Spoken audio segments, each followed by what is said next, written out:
Patan B division પોલીસે traffic drive યોજી શહેરના નવજીવન ચાર રસ્તા પાસે પોલીસે વાહન ચેકિંગ હાથ ધર્યું। વાહન ચેકિંગ દરમિયાન કાળા કાચની ગાડીમાં ફરતા ભુવાજી ઝડપાયા હતા। પોલીસે ભુવાજીની ગાડીને ડિટેન કરી હતી।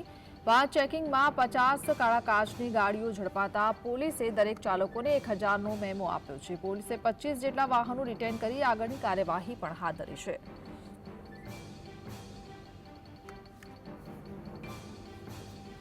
ડીવાયએસપીએ ભુવાજીની ગાડીને ડિટેન કરી છે। આવી અનેક ગાડીઓને ઝડપીને દંડ ફટકારવામાં આવ્યો છે। 25થી વધુ ગાડીઓને 1000થી વધારે દંડ ફટકારવામાં આવ્યો છે, ત્યારે કેટલીક ગાડીઓને જપ્ત પણ કરવામાં આવી છે।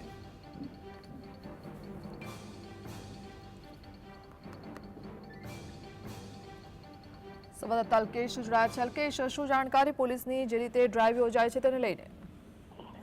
જી ચોક્કસ, અત્યારે હાલ ગુજરાતમાં જે ડ્રાઈવ કરવામાં આવી રહી છે, વાહનોની ચેકિંગ થઈ રહ્યું છે, ત્યારે પાટણની અંદર ડીવાયએસપીના માર્ગદર્શન હેઠળ જ્યારે ડ્રાઈવ ચાલતી રહી ત્યારે એક કાળા કાચની ગાડી રોકવામાં આવી હતી અને કાળા કાચની ગાડીને રોકતા પૂછપરછ કરતા એમાં ભુવાજી હતા। ભુવાજી પોતે જે થોડા ટોળમાં હતા, પરંતુ જે રીતે ડીવાયએસપીએ એમની સાથે વાતચીત કર્યા પછી છેવટે માની ગયા જે કાળા કાચ ઉપર હતા એની દિલ દૂર કરવા તૈયાર છે। આમ જે ભુવાજીની વાત કરીએ તો અત્યારે હાલ એમની જે કાયદો થયો છે એ કાયદાને અનુલક્ષીને પણ ક્યાંક ને ક્યાંક થોડી ચળવળ થઈ હતી, પણ આખરે છેવટે પોલીસે મામલો શાંત પાડી અને લગભગ 25 જેટલા એની સાથે વાહનો રિટ્રીટ કર્યા હતા।